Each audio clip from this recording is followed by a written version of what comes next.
ኣብ ትግራይ ሆራይዘን ዝኸበረ ሰላምታና ኣብ ዘለኹም ይብጻሕኩም ክብራትን ፍትዋትን ተኸታተልቲ ዜናታትና ፕሬዝዳንት ታደሰ ወረደ መንግስቲ ፌደራል ተረዳዲእና እዩ ክብል ገሊጽሎም ተስፉ ምዕባለ ዝምድና መቐለ አዲስ አበባ ፕሬዝዳንት ጊዜያዊ ምምሕዳር ታደሰ ወረደ አመልኪተሎም እዚ ድማ ስጋኣታት ኩናት ዘቀነሰ ኮይኑ ተቐልቅሎም ዋና ዳይሬክተር ውድብ ጥዕና ዓለም ዶክተር ቴድሮስ አድሓኖም አገዳሲ ዓወት ተረኪቦምሎም መጠንቀቅታ ቀዳመይቲ ሚኒስትር ጣልያን ጆርጂያ ሜሎኒ ዝምልከት ሓበሬታውን ኤርትራ ሓገዝ ምርካባም እዚ ከምዚሉን ከሎ ድማ ኣብ ኢትዮጵያ ህጹጽ ኣዋጅ እቶእቶ ተኣውጀሎም ወታደራዊ ምትእታው ኢትዮጵያ ኣብ ጎረቤት ሃገሩን በሓደገኛነቱ እናተገለጸ ዘሎም መንግስቲ ኤርትራ ኣብ ልዕሊ ህዝቢ ዓፋር ቀይሕ ባሕሪ ምጽናት ዓሌት ይፍጽመሎ ዝብል ጥንኩር ክስድማ ካብ ብወገን አዲስ አበባ ተሰሚዕሎም ትግራይ ሆራይዘን መሪጽኩም ሰብስክራይብ ላይክ ሼር እንዳገበርኩም ዜናታትና ክሳብ መወዳእታ ተኸታተሉም ኣይትኸስሩን ኢኹም ሳና ቀጽሉም ናብ ዝርዝራቶም ክንሰግሪና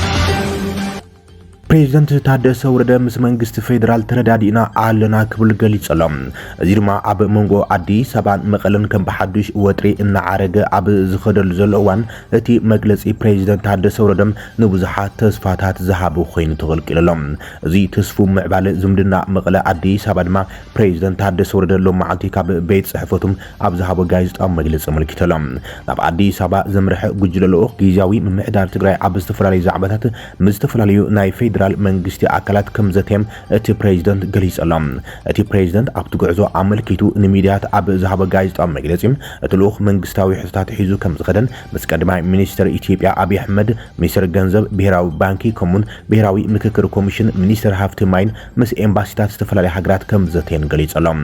ምስ ቀዳማይ ሚኒስትር አብይ ተራኺቦም ኣብ ጉዳይ በጀትን መሃያን ዝተወሰኸ መሃያ ኣብ ዛዕባ ምቁራጽ ህንጸት ፕሮጀክት ገረብ ሰገን ሕጽረት ነዳዲ ዝነበረ ውጥረት ክረጋጋዕን ካልኦት ዛዕባታትን አድሂቦም ከም ዘተዩ ገልጸሎም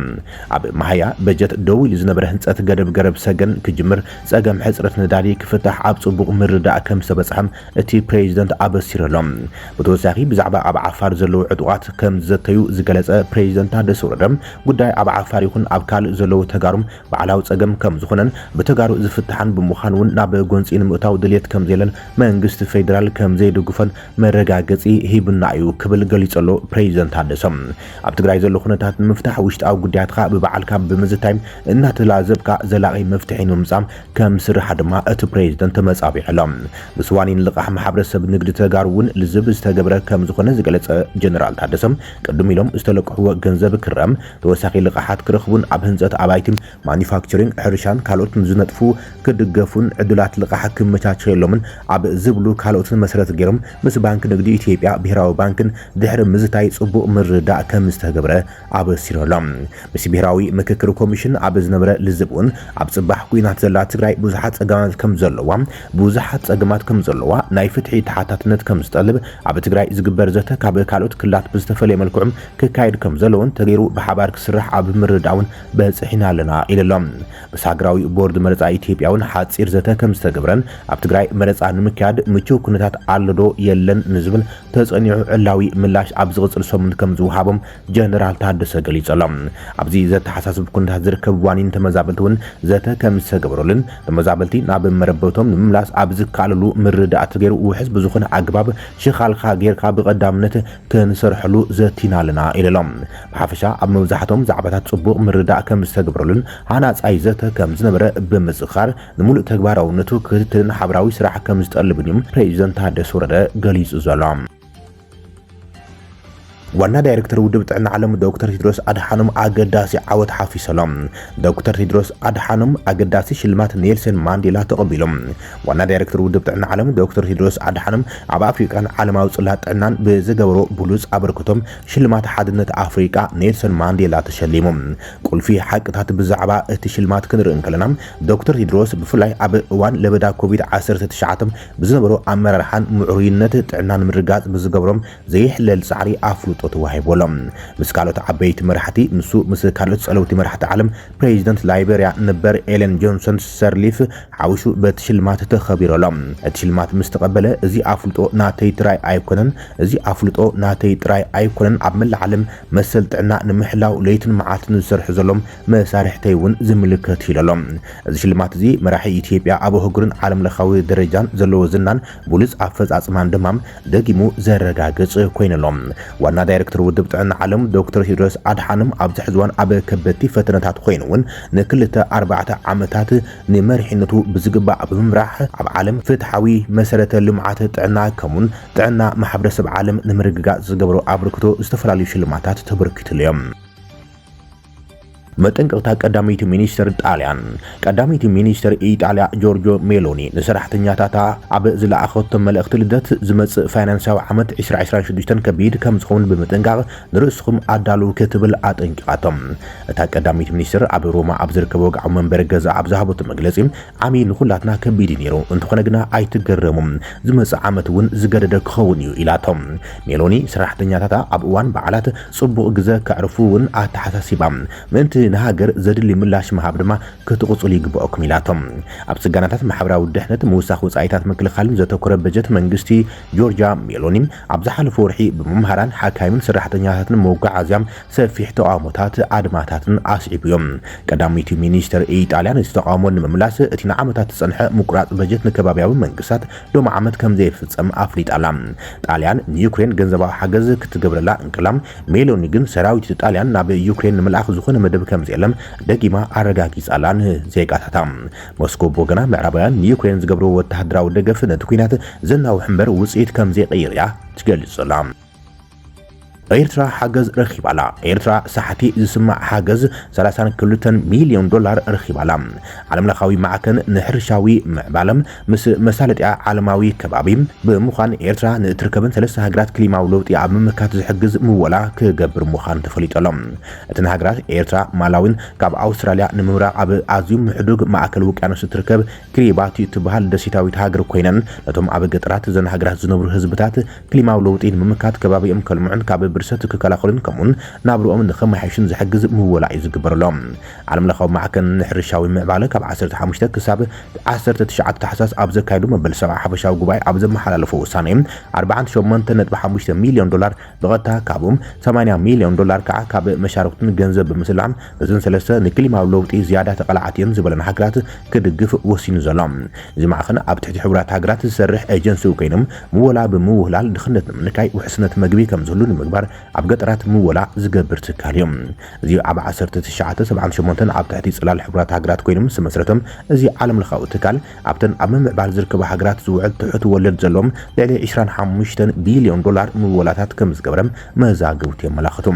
እቲ ኣብዘን ሰለስተ ሃገራት ክሊማዊ ለውጢ ንምምካት ዝግበር ስራሓት ከዓ ብህዝቢ ዝተማእኸለን ብተራ ዜጋታት ዝስራሕ ከም ዝኸውን ተገሊጸሎም ኣብ ዓለምለኻዊ ማዕከን ንሕርሻዊ ምዕባለ ዳይሬክተር ከባቢ ክሊማን ጾታን ጁዋን ካርሎስ ሞንዴዛ እዞም ሰለስተ ወፍርታት ንራእይ እቲ ማዕከን ክሊማም ተጸዋርነት ዘለዎ መጻኢ ዘንጸባርቑ ኮይኖም ገጠራት ማሕበረሰባት ናብ ዝተዋደደ ካብ ብከላ ነጻ ዝኾኑ ቁጠባታት ዝሰጋግሩሎም ስነ ህይወት ናብ ንቡር ዝመልሱሎም ናይ ገዛ ርእሶም መነባብሮ ዘመሓይሽሉ ክኸውን ኢሎም ኣስዒቡ ኣብ ንኣሽቱ ሓረስቶት ማሕበረሰባት ገማግም ባሕርን ህዝቢ ደሴታትን ዝግበር ወፍሪም ብሓንሳብ ብዙሕነት ህይወት ክከላኸል ይኽእል ብዓብዩ ከዓ ንክሊማዊ ለውጢ ተጸዋርነት ዘለዎ ንኹሉ ዝሓቅፍ ቁጠባዊ ዕድላት ክፍትን ይኽእል ኢሎም እቲ ኤርትራ ነዚ ምወላዚ ዝሰሓበትሉ ቀንዲ ምክንያት እቲ ኣብ ገማግም ባሕሪ ዝግበር ዘሎ ናይ ማንግሮቭ ምትካል ሰፊሕ ወፍሪ እዩ እዚ ኣብ ጨዋም ማይ ክበቁል ዝኽእል ማንግሮቭ ዝተባሃለ ገረብ ክሊማዊ ለውጢ ኣብ ምክልኻል ብዙሕነት ህይወት ኣብ ምስሳን ብማዕበል ዝፍጠር ፍግረ መሬት ኣብ ምክልኻል ዓብይ ግደ እዩ ዘሎ ተባሂሎም እዚ ማንግሮቭ ዝተባሃለ ገረብ ኣብ ገማግም ወደባዊት ከተማ ባጽዕ ካብ ባጽዕን ሰሜንን ንደቡብን ኣብ ዝርከቡ ገማግም ኣብ ከባቢ ዓሰብን ኣብ ሓያሎ ገማግምን ደሴታትን ገለ ብተፈጥሮ ገለ ከዓ ብሰብ ተተኺሉ ይርከብ ማንግሮቭ ብዘይካቲ ከም ዝኾነ ገረባዊ ክሊማዊ ለውጢ ኣብ ምምካት ዘለዎ ተራም እቲ ስሩን ትሕቲ ማይ ዝርከብ ክፋልን ዓሳታት ከም መግቢ ዘገልግል ተባሂሎም ሓሩር ኣብ ዝበርታዓሉ ከዓ ዓሳታት ኣብ ትሕቲ ትገረብ ብምጽላል ይዕቆሙን ከም መፍረይ ይጥቀሙለን ዓለምለኻዊ ማዕከን ንሕርሻዊ ምዕባለ ኣብ ዘውፅኦ መግለፂውን እቲ ኣብ ኤርትራ ኣብ ገማግም ቀይሕ ባሕሪ ዝትከል ዘሎ ማንግሮቭ ገማግም ባሕሪ ኣገዳሲ ዝኾነ መነባብሮ ገማግም ባሕርን ክመልስን ከዕቅብን ተጸዋርነት ክሊማ ብ20 ሚእታዊት ከሕይል 3500 ሄክታር ብማንግሮቭ ከም ዝሽፈን ዝገብርን ይብል እቲ ኮሚሽን ኤርትራ ዝወሃብ 32 ሚልዮን ዶላር ን21320 ስድራ ቤታት ነበርቲ ገማግም ባሕሪ ደሴታትን ተሳተፍቲ ዝወፍርን ብምግባር ንገማግም ባሕሪ ኣብ ምዕቃብን ማንግሮቭ ኣብ ምትካልን ክውዕል ምዃኖም እቲ ዓለም ለኻዊ ትካል ኣብ ዘውፅኦ መግለፂ ሓቢሮሎም። ብተመሳሳሊ ኣብ ሃገረ ክሪባቲ ናይ 51 ሚልዮን ዶላር ኣብ ማላዊ ከዓ ናይ 32 ሚልዮን ዶላር ምወላ ክገብር ምዃኑ እቲ መግለፂ ኣመልኪቶም። ኤርትራ ኣብ ታሕተዋይ ጫፍ ምድረ በዳ ሰሃራ እትርከብ ሃገር ኮይና እቲ ካብ ግዜ ናብ ግዜ እናስፋሕፍሐ ዝመጽ ዘሎም ምድረ ባዳ ነቲ ብሰሜንን ምብራቕን እቲ ሃገር እናወሰኸ ዝመጽ ዘሎም እቲ ኣብ ገጠር ዝነብር ህዝባውን እኹል ቀረብ ፀዓት ስለ ዘይብሎም ንሓዊ ኣግራብ ቆሪጹን ፈሓም ኣፍሒሙን ይዝጥቀም። እዚ ከዓ ነቲ ምድረ ባዳነት ካብ ዘባእስዎ ዘሎ ምኽንያት እቲ ቀንዲ ምዃኑ ብዙሓት ይሰማምዑሉ ይብል ጸብጻብ ቢቢሲ።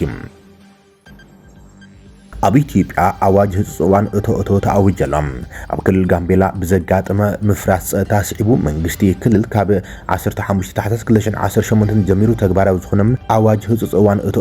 ኣፍሊጦሎም። ብመሰረት ቤት ጽሕፈት ጉዳያት ኮሙኒኬሽን መንግስቲ ክልል ጋምቤላ ኣብ ዘውፅኦ ሓበሬታ ኣብ ከተማ ጋምቤላን ኩለን ጸገማት ጸጥታን ዝረኣየን ከባቢታት ክልል ብዘይካ ዝተመደቡ ሓይልታት ጸጥታ ካብ ምሸት ሰዓት 2 ጀሚሩ ክሳብ ሰዓት 12 ንጎሆ ዝኾነ ይኹን ሰብ ወይ መኪና ክንቀሳቀስ ኣይኽእልን እዮም። ብዘይካ ፍቃድ ዘሎም ሓይልታት ጸጥታ ኣብ ዝኾነ ቦታ ኣጽዋር መሓዝ ብጥብቂ ዝተኸለከለ እዮም። ህዝቢ ኣብቲ ክልል ሰላምን ምርግጋዕን ምርጋጽ ዝተገብረ እገዳታት ከኸብርን ከተግብርን እቲ ኣዋጅ ህጹጽ እዋን እቶ ይምሕፀን። መንግስቲ ክልል ጋምቤላ ኣብ መግለፂኡ ኣብ ቀረባዋን ኣብቲ ክልል ብዝተፈጠረ ጸጥታዊ ምፍራስ እዚ ህጹጽ ስጉምቲ ንክውሰድ ምኽንያት ከም ዝኾነን ከም ዝተገደደን ኣመልኪቶሎም።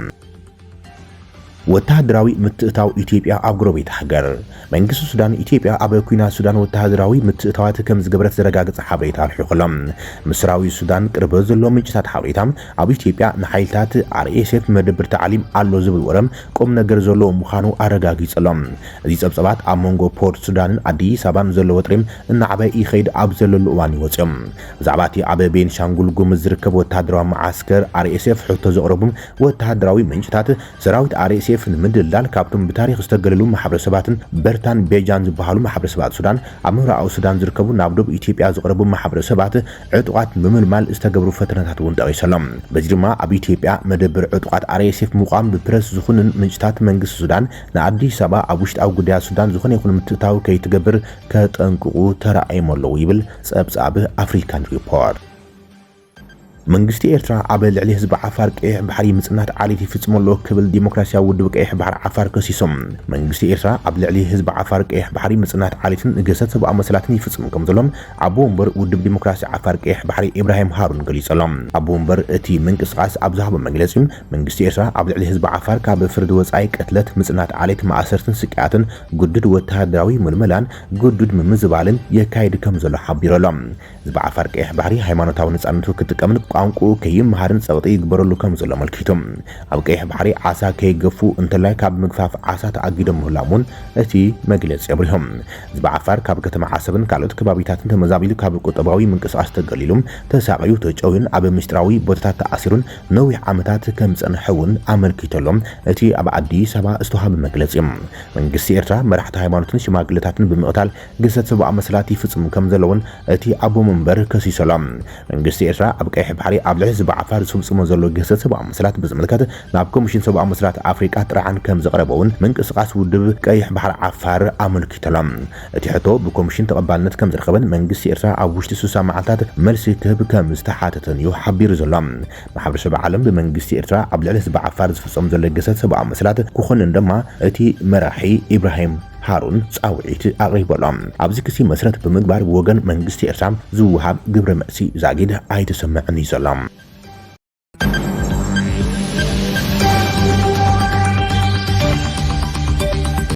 ዝኸበርኩም ተኸታተልቲ ዜናታት ትግራይ ሆራይዘን ንይሰዓት ዝብልናይ መሓደሽቲ ምዕባለታትን እዋናዊ ዜናታትን ኣብዚ ዛዚምና ኣለና። ንሰናይ ምክትታልኩም ነመስግን። ሰላም።